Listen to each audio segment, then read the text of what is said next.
Hello everyone, in today's class we are going to practice question number 5 of chapter linear equations in one variable of class 8. आज के class में हम class 8 के NCERT book से chapter linear equations in one variable का exercise 2.4 का question 5 solve करेंगे। तो चलिए शुरू करते हैं आज का क्लास। पहले क्वेश्चन देखते हैं। Shobo's mother's present age is 6 times Shobo's present age. Shobo किसी पर्सन का नाम है, उसके मदर का प्रेजेंट एज शोबो के एज से 6 टाइम्स है। इट मीन्स शोबो का आज एज अगर x है तो उसकी मदर का एज होगा 6 times, it means 6x। Shobo's age 5 years from now will be 1/3 of his mother's present age। Shobo का एज आज से 5 साल के बाद उतना ही है जितना उसके मदर के प्रेजेंट एज का 1/3 है। तो इसे हम इक्वेशन में कैसे फॉर्म करेंगे? इसमें पूछा गया है what are their present ages. Mother का और शोबो का प्रेजेंट एज क्या है? तो जानने के लिए सबसे पहले हम शोबो के एज को x मानते हैं। लेट शोबोस एज भी x और मदर का एज 6x है। क्वेश्चन में दिया है 6 टाइम्स, तो 6x।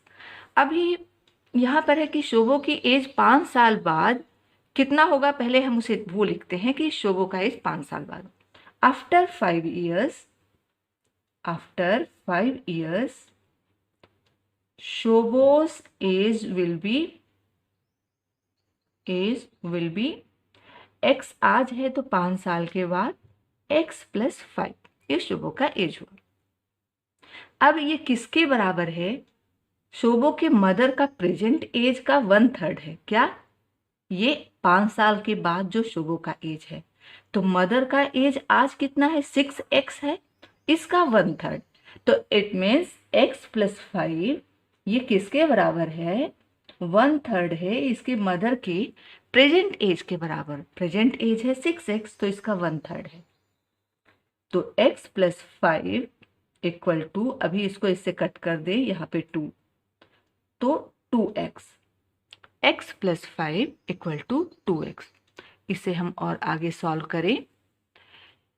x + 5 = 2x, तो ट्रांसपोज करेंगे, 2x को यहाँ लाएंगे। अगर हम 2x को अपने लेफ्ट साइड में लेके आते हैं तो x - 2x = 5 को हम अपने राइट साइड में ले जाएं तो +5 - 5 में बदल जाएगा। फिर यहाँ पे हम सब्ट्रैक्ट करें तो मिलेगा -x = -5। अभी दोनों तरफ के माइनस को हम कैंसिल करके x = 5 लिख सकते हैं। तो x हमारा किसका एज था? शोबो का। शोबोस एज भी x, तो शोबो का एज हमें मिल गया 5 years। और मदर का as 6 times of Shobo as, तो x है 5, तो मदर का एज 6 × 5। तो ये हम लिख दें कि x जो है वो शोबो का एज है। शोबोस as = 5 years and mother's age 6 times. Mother's age = 5 multiplied by 6, 30 years। तो इस तरह से शोबो का एज हमें मिल गया 5 year और मदर का 30 years। अभी नेक्स्ट क्वेश्चन देखते हैं। There is a narrow rectangular plot reserved for a school in Mauli village। किसी विलेज में एक रेक्टेंगुलर प्लॉट है जिसका length and breadth of the plot are in the ratio 11:4। उस प्लॉट में लेंथ और ब्रेथ का रेशियो 11 और 4 का है। इट मीन्स अगर लेंथ उसका 11 मीटर है तो ब्रेथ 4 मीटर होगा, लेकिन ये रेशियो है, ये एक्चुअल उसका लेंथ मेजरमेंट नहीं है। At the rate 100 per meter, it will cost the village panchayat 75,000 rupees to fence the plot। इस प्लॉट की फेंसिंग करनी है, तो फेंस करने के बाद अगर 100 रुपीज़ पर मीटर से फेंसिंग हो रहा है तो कॉस्ट आता है 75,000। लेंथ और ब्रेथ हमें पता नहीं है, सिर्फ रेशियो पता है और ये पता है कि फेंसिंग का कॉस्ट इस रेट से इतना हुआ। तो इनके dimension, what are dimensions of the plot का डायमेंशन क्या है, उसका लेंथ और ब्रेथ क्या है। तो अभी इसका सोल्यूशन देखते हैं। सोल्यूशन में सबसे पहले अगर हमें लेंथ ब्रेथ कुछ नहीं पता है और उसका रेशियो पता है 11:4, तो हम लेंथ को 11x मान लें और ब्रेथ को 4x मान लें। Let length be 11x and breadth equal to 4x। अच्छा, इनका पेरीमीटर हमें निकालना होगा क्योंकि फेंसिंग का रेट दिया है, तो हमें पहले उसका पेरीमीटर निकालना है। फेंसिंग के लिए पेरीमीटर हमें जानना है। तो पेरीमीटर का फॉर्मूला क्या होता है? 2 multiplied by length plus 2 multiplied by breadth. ये एक रेक्टेंगल है, इसलिए इसका पेरीमीटर का फॉर्मूला 2l प्लस 2b। तो l और b हमारा दिया हुआ है रेशियो के रूप में 11x और 4x, तो इनको हम मल्टीप्लाई कर देते हैं पेरीमीटर के साथ। तो पेरीमीटर हमारा निकल जाएगा 2 multiplied by l, it means 11x plus 2 multiplied by 4x। तो यहाँ पे हमारा हुआ 22x प्लस 8x, हमारा आया 30x। तो 30x उसका पेरीमीटर हुआ। अभी हमें कॉस्ट दिया गया है कि रेट उसका है 100 रुपीज़ पर मीटर फेंसिंग का, तो उसका हमें कितना खर्च देना पड़ रहा है? 75,000 रुपीज़ उसका कॉस्ट है। तो इस पे हम इसको अप्लाई करते हैं कि rate for fencing 1 metre equal to 100 rupees. यहाँ पे लिखें rate for 1 metre of fencing equal to हमारा है 100 रुपीज़। 100 रुपीज़, तो हमारा 30x है पेरीमीटर, इसी को तो फेंस करना है।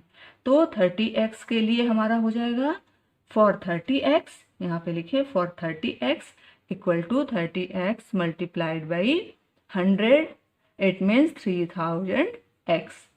ये हमारा हो गया रेट जो हमें फेंसिंग में खर्च करना है। ये किसके इक्वल है? क्वेश्चन में 75,000 दिया है, तो इसको हम इक्वल कर लेते हैं कि 75,000 रुपीज़ जो खर्च हुआ है, और यहाँ पर हमने देखा कि 3000 मल्टीप्लाइड बाई x, ये दोनों इक्वल है क्योंकि हमें भी तो इतना ही खर्च करना पड़ रहा है, लेकिन वो x के फॉर्म में आ रहा है, हमें मेजरमेंट नहीं पता है, इसलिए तो हमने ये कॉस्ट के साथ इसको हमने इक्वल कर लिया। तो x की वैल्यू कैसे निकालेंगे? दोनों को हम डिवाइड करेंगे, 75,000 अपॉन 3000। हमें दोनों को डिवाइड किया, अभी 0 0 कैंसिल, और फिर यहाँ पे हो जाएगा 25। तो x हमारा 25 आया। अच्छा, हमारा लेंथ क्या है? 11x। तो लेंथ हम निकाल पाएंगे, x मालूम हो गया इसलिए। तो length equal two rectangular plot का लेंथ हो जाएगा 25 मल्टीप्लाइड बाई 11। तो इसको हम मल्टीप्लाई करके लिखें तो ये हो गया 275 मीटर। और ब्रेथ हमारा है 4x। 4x इट मीन्स 4, और x हमारा क्या निकला है? 25। तो ये आ गया, 4 को 25 से किया तो 100 मीटर। तो लेंथ हमारा 275 मीटर और ब्रेथ हमारा है 100 मीटर। इस तरह से हम रेक्टेंगुलर प्लॉट का लेंथ और ब्रेथ निकाल पाए। तो आई होप कि आप लोगों को जो भी कॉन्सेप्ट सीखे हैं अच्छे से समझ में आया होगा। अगर इस क्वेश्चन से रिलेटेड जो भी डाउट हो तो आप उसको कमेंट बॉक्स में ज़रूर पूछें। आगे और भी इंफॉर्मेटिव वीडियोस के लिए हमारे चैनल को लाइक कीजिए, सब्सक्राइब कीजिए और शेयर कीजिए। Thank you.